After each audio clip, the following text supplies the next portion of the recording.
Queridos, vamos abrir as nossas Bíblias no livro de 1 Samuel, capítulo de número 18.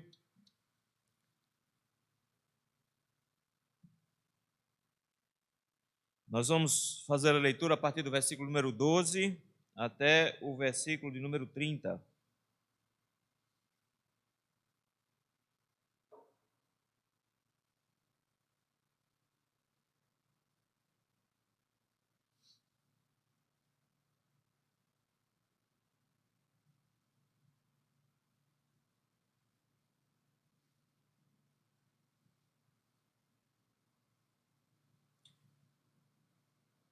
Primeiro Samuel 19, 12 diz assim: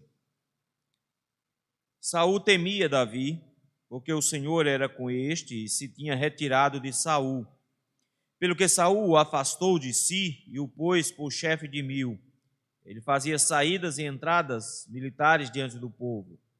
Davi lograva bom êxito em todos os seus empreendimentos, pois o Senhor era com ele. Então, vendo Saul que Davi lograva bom êxito, tinha medo dele. Porém, todo Israel e Judá amavam a Davi, porquanto fazia saídas e entradas militares diante deles. Disse Saul a Davi: Eis aqui Merabe, minha filha mais velha, que te darei por mulher. Sê-me somente filho valente e guerreia as guerras do Senhor. Porque Saul dizia consigo: não seja contra ele a minha mão, e sim a dos filisteus. Respondeu Davi a Saul: quem sou eu, e qual é a minha vida e a família do meu pai em Israel, para vir a ser eu genro do rei? Sucedeu, porém, que, ao tempo em que Merabe, filha de Saul, devia ser dada a Davi, foi dada por mulher a Adriel Meolatita. Mas Mical, a outra filha de Saul, amava Davi. Contaram-no a Saul, e isso lhe agradou. Disse Saul: eu lhe darei para que ela lhe sirva de laço, e para que a mão dos filisteus venha a ser contra ele. Pelo que Saul disse a Davi: com esta segunda serás hoje meu genro. Ordenou Saul aos seus servos: falai confidencialmente a Davi, dizendo: eis que o rei tem afeição por ti, e todos os seus servos te amam. Consente, pois, em ser genro do rei. Os servos de Saul falaram essas palavras a Davi, o qual respondeu: parece-vos coisa de somenos ser genro do rei, sendo eu homem pobre e de humilde condição? Os servos de Saul lhe referiram isto, dizendo: tais foram as palavras que falou Davi. Então disse Saul: assim direis a Davi: o rei não deseja dote algum, mas sem prepúcio de filisteus, para tomar vingança dos inimigos do rei, porquanto Saul tentava fazer cair a Davi pelas mãos dos filisteus. Tendo os servos de Saul referido estas palavras a Davi, agradou-se este de que viesse a ser genro do rei. Antes de vencido o prazo, dispôs-se Davi e partiu com seus homens, e feriram dentre os filisteus 200 homens. Trouxe os seus prepúcios e os entregou todos ao rei, para que ele fosse genro. Então Saul lhe deu por mulher a sua filha Mical.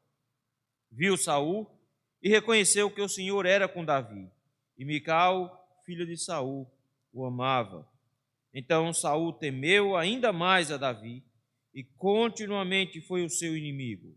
Cada vez que os príncipes dos filisteus saíam à batalha, Davi lograva mais êxito do que todos os servos de Saul. Portanto, o seu nome se tornou muito estimado. Vamos orar? Senhor meu Deus, graças te damos, Senhor, por este momento. Podemos estar na tua casa com o teu povo, meditando na tua palavra. Como é bom, Senhor, logo pela manhã, abrirmos a tua palavra e buscarmos a orientação da sua parte.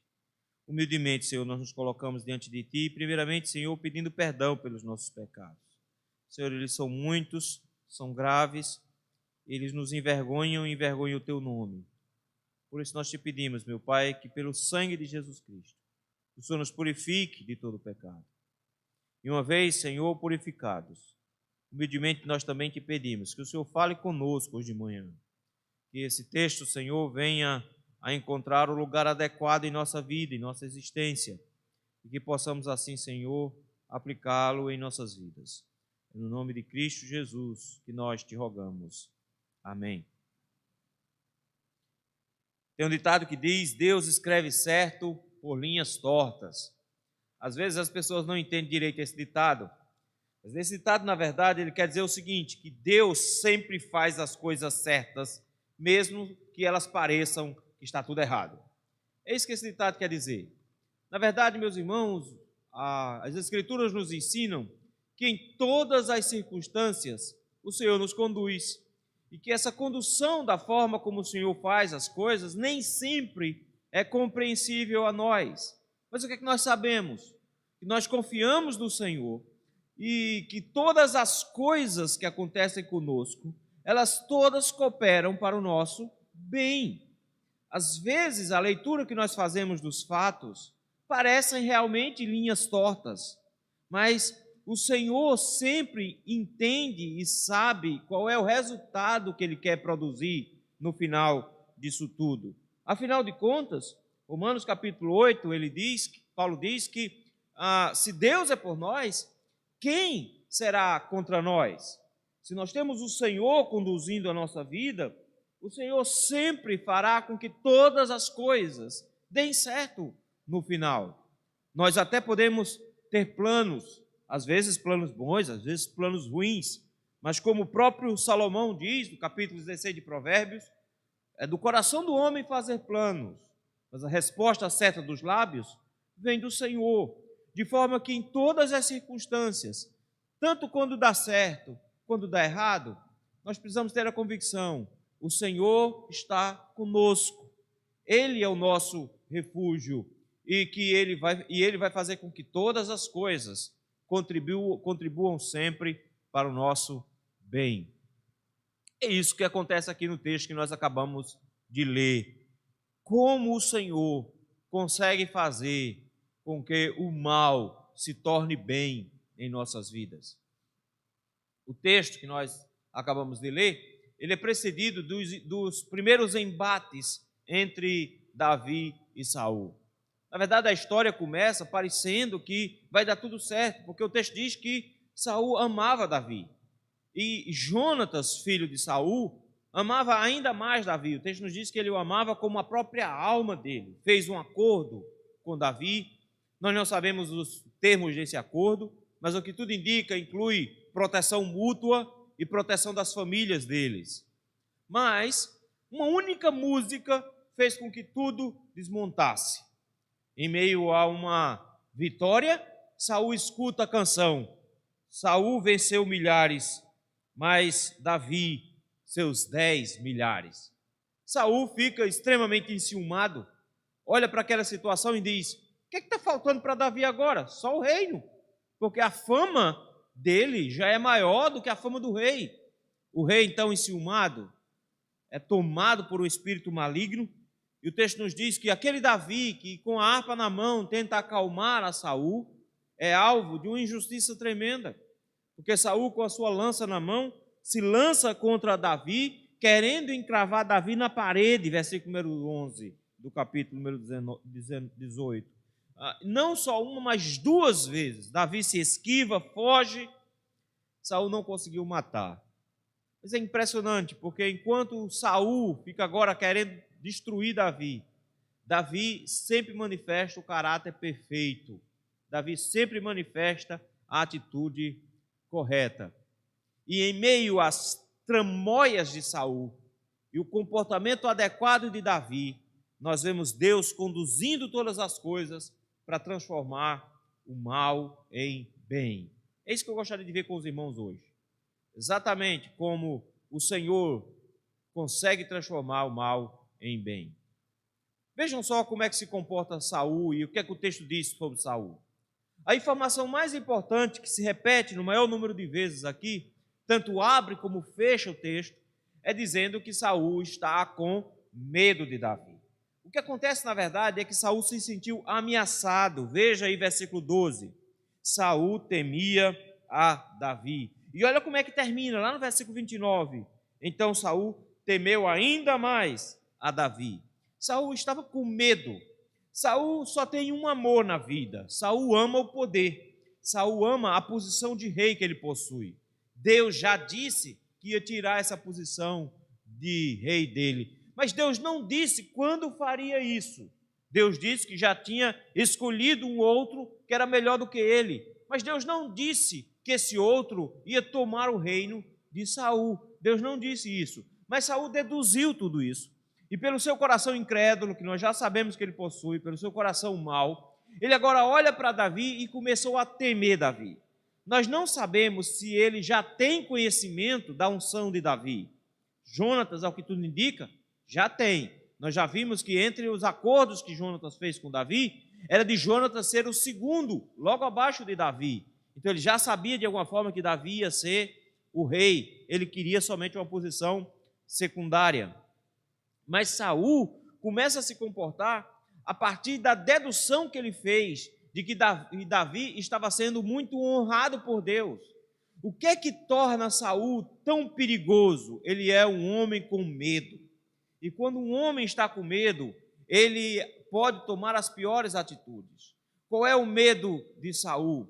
É porque ele viu algo em Davi que ele não tinha mais. Versículo número 12. O que é que ele viu que Davi tinha e que ele não tinha mais? O Senhor era com Davi.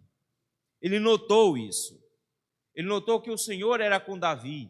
E Saul não tinha mais. O texto diz com todas as letras. O Senhor tinha se retirado de Saul. A única coisa que Saul tinha da parte de Deus agora era um espírito maligno que o atormentava e que gerou raiva nele nos versículos anteriores. Porque Saul não tinha mais o espírito e ele via que o Senhor estava com Davi. Ele agora se lança contra Davi em tramóias. É interessante, queridos, que a gente acha que as pessoas têm inveja de nós, às vezes, somente quando a gente tem dinheiro. Aí a pessoa tem inveja. Na verdade, se você prestar atenção, as invejas mais perigosas são invejas espirituais. Caim matou o seu irmão Abel porque o irmão Abel foi recebido e Caim não. E o texto nos diz que Caim se ira contra o seu irmão e vai lutar contra ele a ponto de matá-lo. Vejam só que coisa. E a mesma coisa acontece com Cristo.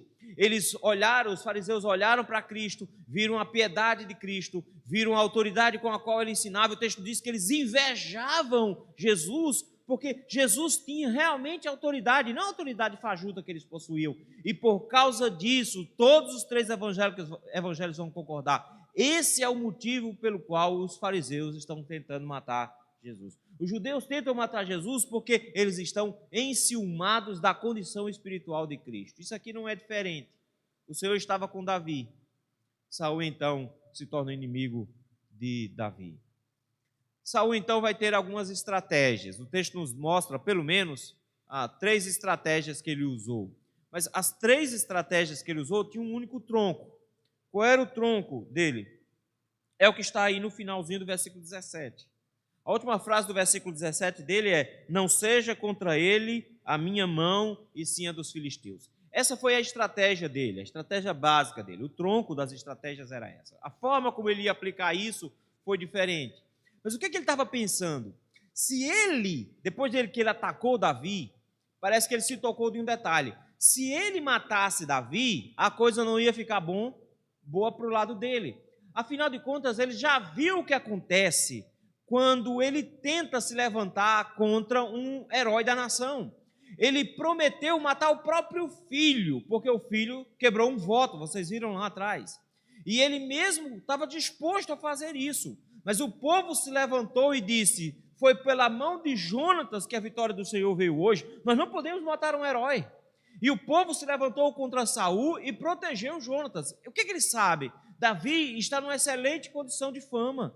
Davi está sendo tão vitorioso a ponto que a fama de Davi é maior do que a do rei. Se ele mata Davi, ele transforma Davi num Marte. Se ele mata Davi, ele se torna o inimigo da nação. Então a nação iria contra Saul. Saul então pensa: eu não posso matar Davi, mas o que é que eu tenho que fazer? Eu tenho que fazer com que Davi morra.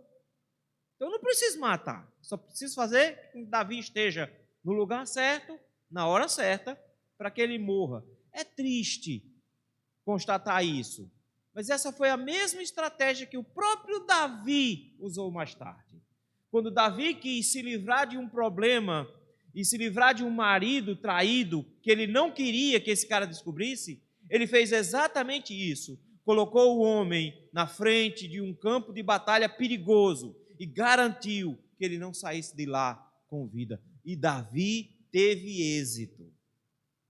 Davi teve êxito. Davi está na mesma condição aqui. Isso torna o pecado de Davi mais tarde tão grave, porque o Senhor livrou Davi dessas artimanhas. Como é que Deus fez isso? Deus fez isso transformando as condições que Saul criava em condições favoráveis a Davi e não o contrário. Saul planejava e Deus fazia com que o plano de Saul se voltasse contra ele e favorecesse Davi. O primeiro plano de Saul está aí dos versículos 13 ao 16. Foi o plano de colocar Davi numa situação perigosa. O texto nos diz no versículo 13 que pelo que Saul o afastou de si e o pôs por chefe de 1000. Você pode pensar assim: não, mas foi uma promoção. Logo, Saul fez uma coisa boa para Davi. Não, isso aqui não foi necessariamente uma promoção. Notem que o Davi, ele é um escudeiro de Saul. Ele se torna alguém que acompanha Saul.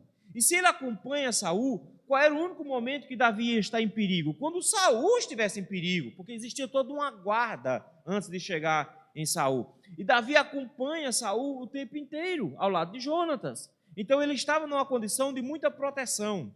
Quando Saul colocou Davi como comandante de uma pequena tropa, note, o texto diz que ele era chefe de 1000. Parece muita gente, mas não é. Numa guerra corpo a corpo, 1000 pessoas, 1000 homens, é muito pouco. É um esquadrão muito pequenininho, muito mirrado.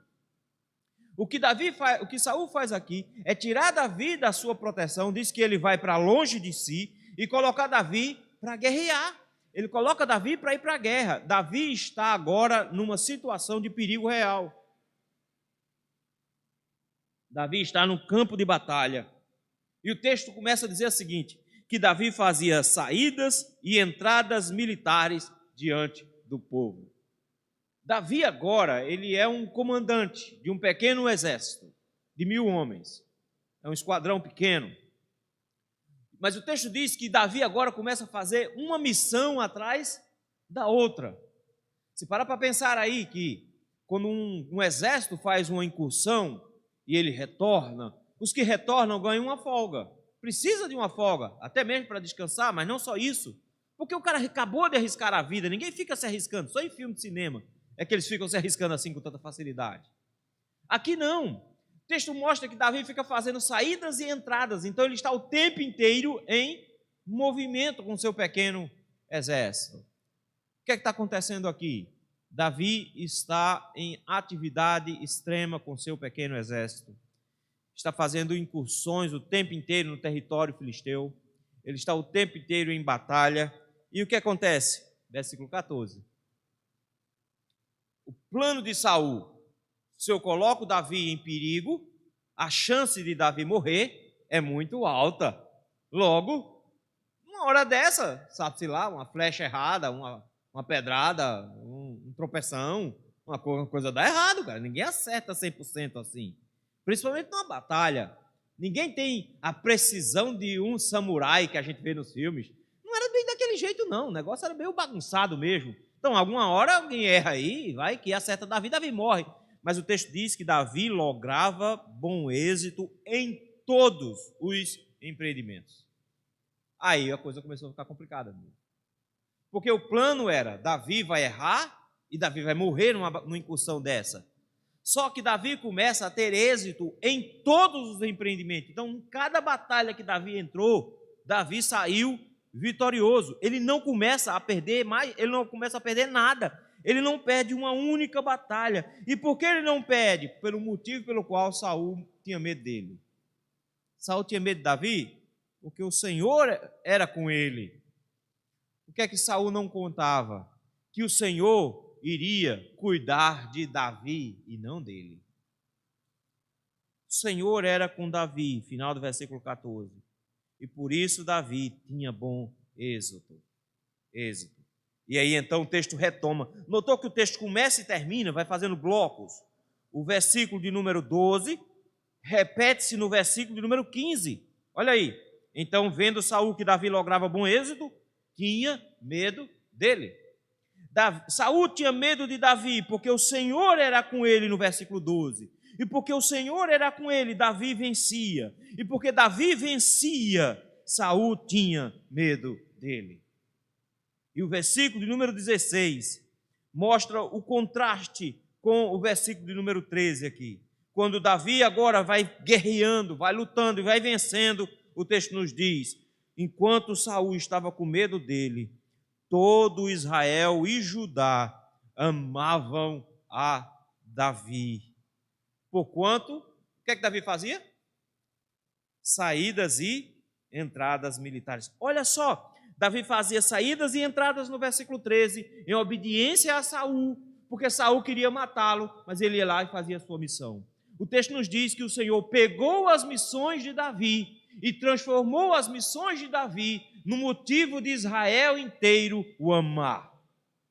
Esse é o contraste que acontece aqui. O que Saul queria era uma forma de matar Davi, e a fórmula que Saul fez com que Davi fosse ainda mais amado. E o motivo do medo de Saul, que era porque o Senhor estava com ele, foi o motivo pelo qual Davi teve bom êxito em cada uma das suas empreitadas. O homem, os nossos inimigos, o mundo, Satanás, pode planejar. Ele pode ter uma boa estratégia para nos destruir. Mas se o Senhor está conosco, as estratégias do mundo funcionam ao contrário. A gente precisa entender isso. Nós precisamos compreender que quando o mundo tenta destruir a igreja, todas as vezes que eles tentaram fazer isso, eles, na verdade, fortaleceram a igreja de Cristo. Quando o perseguiram a Cristo, quanto mais o perseguiram, mais ele ficou conhecido e mais a sua mensagem se espalhou. Logo, meus irmãos, eu preciso compreender que a única coisa que eu preciso no mundo é de o Senhor estar comigo. Se o Senhor está comigo, qualquer plano que o mundo fizer será revertido numa bênção para o povo de Deus. Se o Senhor está do meu lado, não interessa quais estratégias Satanás venha a usar, elas sempre serão revertidas em bênção para mim. Nunca será uma coisa ruim. A ponto que uma das frases famosas que ficou na história da igreja é que o sangue dos mártires se tornavam as sementes da igreja. Quanto mais mataram os cristãos, mais eles cresceram. Não, meu irmão, a estratégia de Satanás, a estratégia do mundo nunca vai valer quando o Senhor acompanha o povo dele. Sempre vai reverter. A segunda estratégia de Saul, usada contra Davi aqui, foi a estratégia de estimular Davi a se arriscar um pouco mais. Ele sabe que Davi está sendo vitorioso em cada uma das batalhas. Ele quer estimular Davi a se arriscar ainda mais. Ele vai fazer isso de outras duas maneiras. Mas em ambas as circunstâncias, ele vai usar uma filha contra Davi. A primeira circunstância em que ele usa a filha é no versículo número 17, uma moça chamada Merabe. Era a filha mais velha de Saul. Na verdade, se vocês estão lembrados, Saul está em dívida com Davi. Entre as promessas que haviam para aquele que matasse o gigante Golias, é que este se casaria com a filha do rei e que receberia prêmios em dinheiro, receberia valores. E o que aconteceu é que Saul não cumpriu a promessa. Saul ainda não cumpriu. Davi está aqui lutando, uma batalha atrás da outra, vencendo uma batalha atrás da outra, e Saul ainda não cumpriu a sua parte no acordo, que era entregar a filha para Davi. E o que é que ele faz? Ele faz uma promessa, de novo. Versículo número 17 diz assim: eis aqui Merabe, minha filha mais velha, que te darei por mulher. Coisa boa, né? Finalmente, Saul vai cumprir a promessa. Vai entregar a filha que ele disse que devia se casar com Davi. Está aqui a menina, Merabe, filha mais velha. Quando o texto fala de filha mais velha, você está pensando em alguém com 30 anos, né? Mas não era uma coroa, não. Porque se você prestar atenção, o texto diz que quando chegou o tempo dela casar, então ela provavelmente era uma jovenzinha ainda. Ela ainda era uma mocinha. Naquela época, as mulheres se casavam muito jovens. Logo, quando saíam da adolescência, no início da puberdade já, elas já estavam se casando, 14, 15 anos nessa faixa. Por quê? A ideia era, uma vez que ela já é mulher, ela já pode gerar, ela já pode casar. Então elas casavam muito cedo. Se você parar para pensar, Maria tinha uma idade muito próxima disso quando concebeu Jesus. Ela não tinha uma idade tão diferente assim, ela se casava. Esse conceito que nós temos de maior idade e de menor idade é recente, é uma coisa bem nova. Naquela época, uma vez que a menina se tornava uma moça, ela já podia se começar a pensar num casamento. E era assim que funcionava. Ela era jovem ainda, era a menina mais velha de Saul. Ele diz: ela vai ser a sua esposa, Davi. Que coisa boa, vai cumprir a promessa. Não, olha a continuação do versículo. O texto diz assim: te darei por mulher a minha filha mais velha. Sê-me somente filho valente e guerreia as guerras do Senhor. Olha de novo a armadilha de Saul escondida aí. Saul chega e diz: olha, vai casar com aquela dali. Olha lá ela ali. Ela ali que vai casar com ela. Agora, cara, vai valer esse negócio. Faz teu nome. O que é que eu quero? Seja valente, rapaz. Você tem que ser mais brabo aí. Eu sei que você está ganhando uma guerra atrás da outra, mas tem que ter macho nesse negócio. Você tem que ser mais valente. Vá lá, guerreie as guerras do Senhor, faça mais batalhas, que essa daí vai ser a sua mulher. E o texto para explicar que não era boa intenção de Saul. Saul não estava com boa intenção aqui, porque parece que ele está com boa intenção, mas o texto diz com todas as letras: Saul queria que Davi morresse pela mão dos filisteus. Então ele está tocando, empurrando Davi para ir para a batalha e usando a filha como um prêmio, como uma espécie de armadilha para que Davi se animasse, e se animando, Davi, olhando para aquela moça, filha do rei, ficasse ainda mais afoito, e quando ele ficasse afoito, ele ia se arriscar mais, e se arriscando mais, ele iria morrer. Davi está estimulando Saul está estimulando Davi a se arriscar, a ser afoito. E meu irmão, numa guerra, numa briga, numa luta, o afoito morre primeiro. Não tem nem dúvida. Se Davi vai afoito, sem estar com a mente concentrada, ele iria perder essa guerra. Mas eu quero que você note uma coisa aqui: que enquanto Saul está preocupado com perder o poder, está tramando, tentando matar Davi, Davi está preocupado em manter o seu caráter. É essa a preocupação de Davi. Davi não tem nenhuma intenção por poder. A intenção de Saul: quero que Davi morra pela mão dos filisteus. Davi continua humilde, não querendo como usurpação ser rei. Olha aí, o texto diz assim: respondeu Davi a Saul: quem sou eu? Quem sou eu? Qual é a minha vida e a família do meu pai em Israel para vir ser genro do rei? Davi diz: não, eu não tenho status para a realeza. Eu não tenho condição de casar com a filha do rei. Eu não tenho condição de bancar um status desse. Sou baixo, pobre, minha família é muito pobre.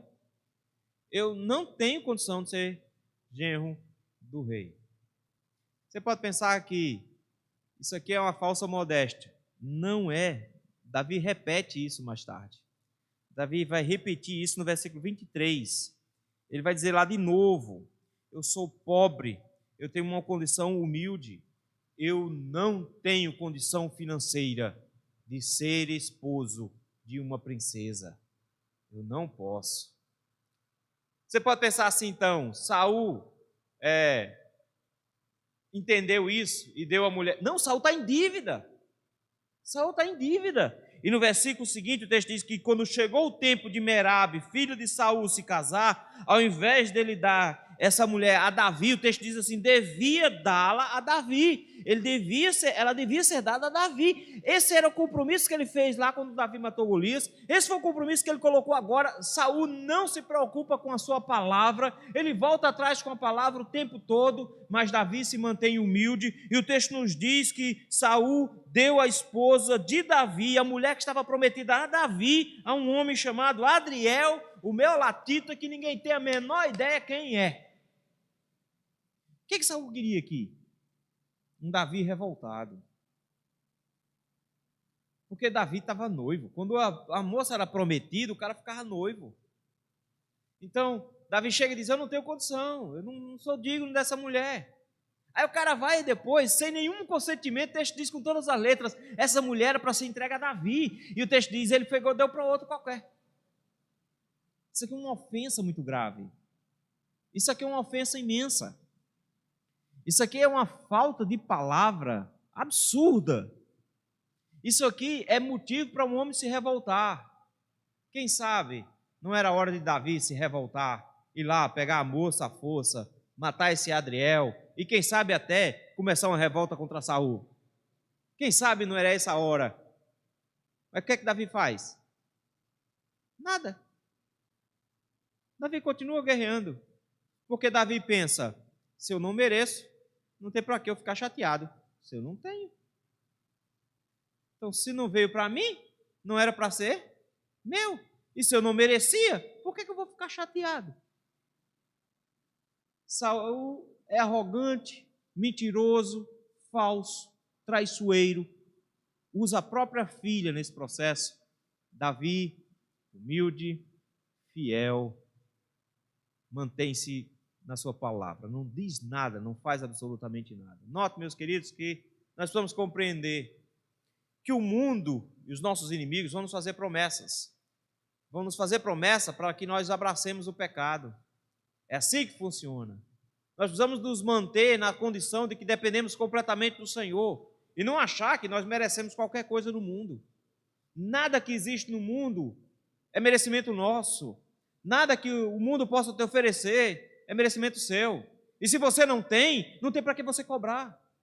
Notem, meus queridos, com a forma que o mundo tem de nos fazer pecar, é dizer, você merecia um negócio melhor, você merecia um prêmio melhor da vida, você merecia uma vida mais saudável. Tanta gente aí vive longe de Deus, tem uma saúde de ferro.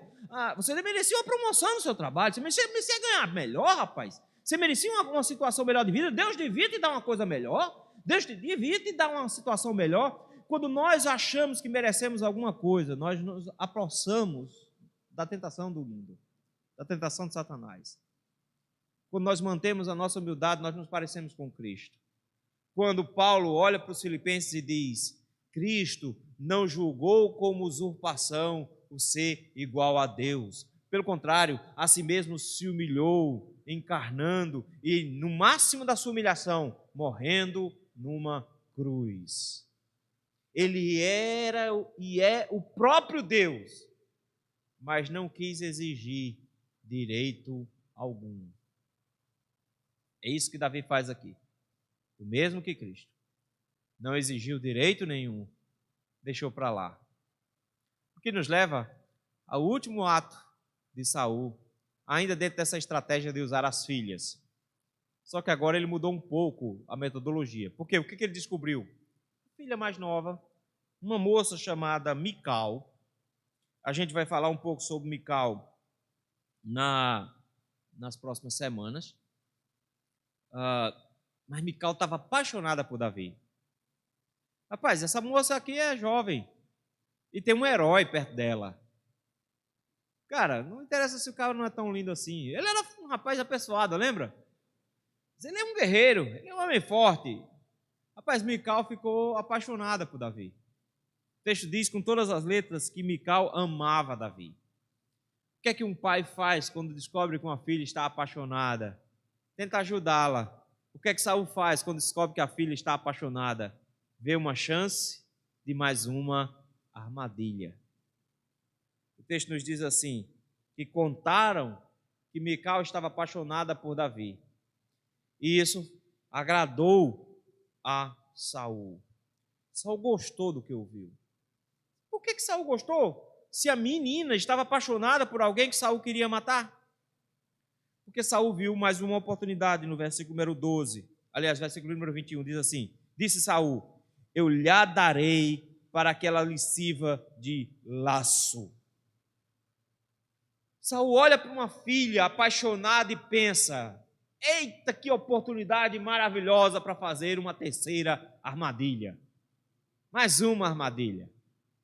Porque uma coisa era Merabe. O que Merabe tinha com Davi? Não tinha nada com Davi. Merabe, ela iria casar com quem o pai mandasse ela casar. E ponto. Essa não. Essa está apaixonada por Davi. E, cara, você descobrir que tem uma mulher te amando é um negócio fantástico. Para Davi, que era solteiro, então, uma coisa incrível. Uma moça está amando Davi. E Saul vê essa oportunidade e diz: ela vai ser um laço para ele. Porque eu vou usar a paixão da minha filha para fazer com que Davi faça uma grande besteira. O texto nos diz que ele ainda pretende, no versículo 21, fazer com que os filisteus o matem. E ele chega para Davi e diz: olha, Davi, não foi com Merabe não, vai ser com essa daqui que você vai casar, vai ser com Mical. E ele instrui então os servos dele para dizer: olha, vão lá, digam em segredo a Davi o seguinte, chega para Davi, porque Davi já tinha dito antes que não tinha status para casar com a filha do rei. Se eu não tenho dinheiro, não tenho posição, não tenho nada, como é que eu vou querer pensar em casar com a filha do rei? Aí ele fez: agora você vai fazer o seguinte, vocês vão por trás, vão conversar com Davi e diga uma coisa que tem uma coisa diferente em Mical. O que é que tem diferente em Mical? Diga o seguinte: olha, Davi, deixa eu contar um segredo. Eu descobri que a princesa está apaixonada por você. A princesa te ama, Davi. Ela está gostando de você, cara. Olha que chance. Então agora não é mais o seu desejo de casar com a filha do rei. É a filha do rei que quer casar contigo, cara. Rapaz, olha que oportunidade incrível. A moça está apaixonada por você. E diz mais, versículo 22 diz assim: e o rei gosta de você. E tem mais, todo mundo que trabalha no palácio gosta de você. Veja, Davi, todo mundo te ama, cara. Essa é a sua oportunidade de você ser o genro do rei, cara. Resposta de Davi: cara, vocês estão achando que é pouca coisa ser genro do rei? Ele usa a expressão sou menos. Diz: rapaz, vocês estão desvalorizando demais a posição. É uma posição muito alta. É uma posição um status muito elevado. Quem sou eu, gente? Gente, eu não sou ninguém, eu sou pobre, tenho uma condição humilde. Eu não tenho status para bancar um casamento desse. Gente, eu não tenho dinheiro. Simples assim. Irmãos, dependendo do status da moça, tinha necessidade sempre de se pagar um dote. Um dote podia ser qualquer valor, dependendo do negócio que se fazia com o pai da moça. Porque tinha que se pagar um dote para a moça. Na nossa sociedade é o contrário. Na nossa sociedade, quem paga o dote é o pai da noiva que paga o dote. A gente diz: não, mas não tem dote na nossa cultura não, pastor. Tem. Quem paga a festa? Quem paga a festa do casamento é o pai da noiva. É prejuízo, gente. É bem que hoje em dia todo mundo divide as contas, né? Divide as contas. Às vezes os próprios noivos vão ralar para tentar fazer a festa. Mas a tradição diz que quem paga a festa é o pai da noiva. É ele que tem o dever de pagar a festa. Mas é interessante isso, porque aqui era o contrário. Aqui era o seguinte: o pai da noiva tinha que receber um valor, porque, em outras palavras, ele estava perdendo uma filha. E essa filha, que ia fazer parte de outra família, essa filha valia muita coisa. Então, o pai dizia quanto valia. Às vezes valia um cabrito, alguma coisa assim, coitada. Às vezes valia muita coisa. Valia um camelo, 2, 3. Davi chega e diz: cara, ela é filha do rei. Eu sou pobre, meu velho. Como é que eu pago? Tenho dinheiro, não.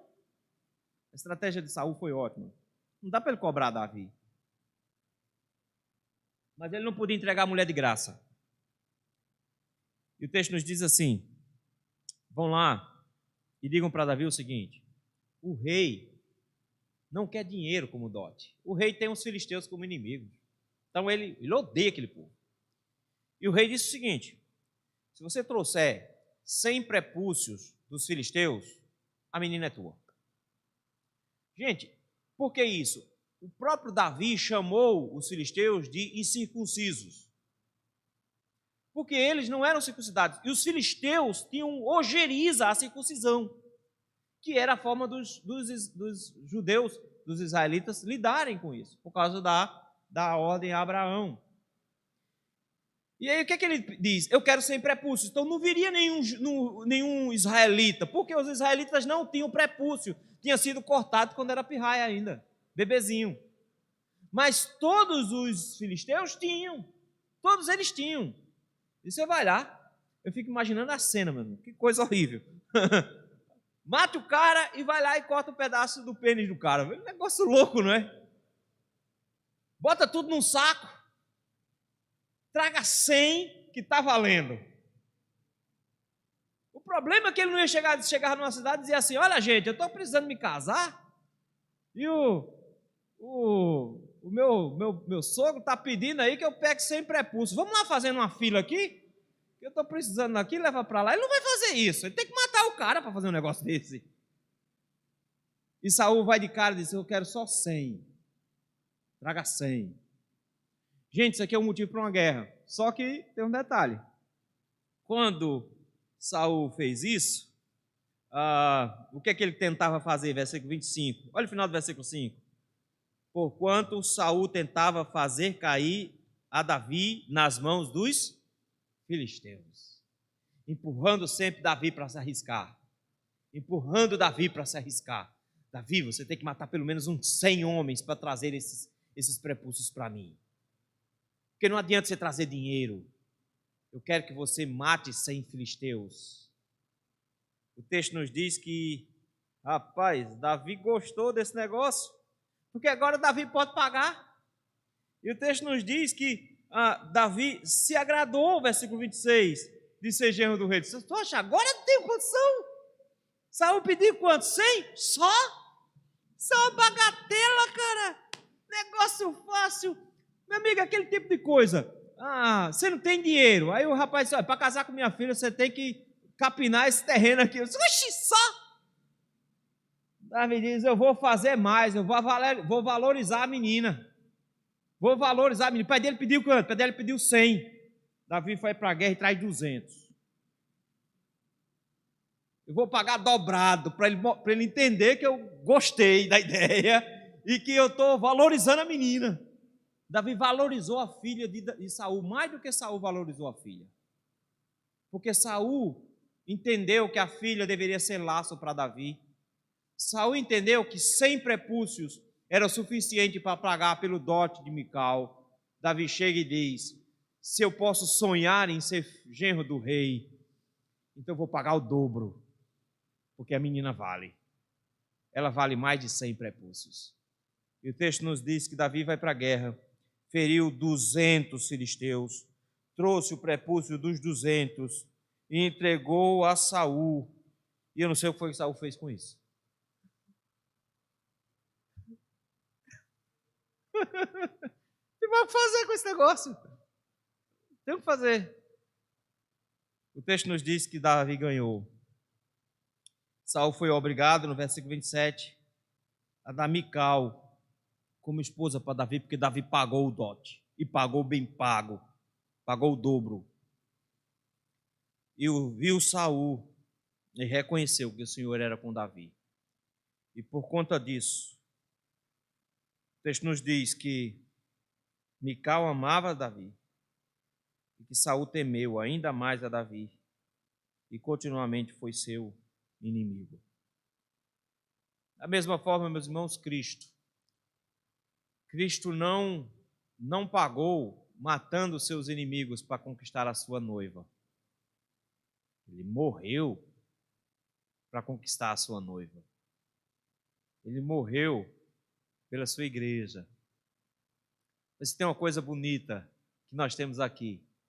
É que da mesma forma como Davi supervalorizou Mical, nós vamos ver que não é tanta coisa assim mais tarde. O Senhor supervaloriza a sua igreja também. dando a sua vida por nós. E porque o Senhor era com Jesus, ele conseguiu, na sua morte, ser ressuscitado no final. É isso que Pedro diz no capítulo 2. Que porque ele foi obediente, foi até o final e morreu, Deus o ressuscitou dentre os mortos.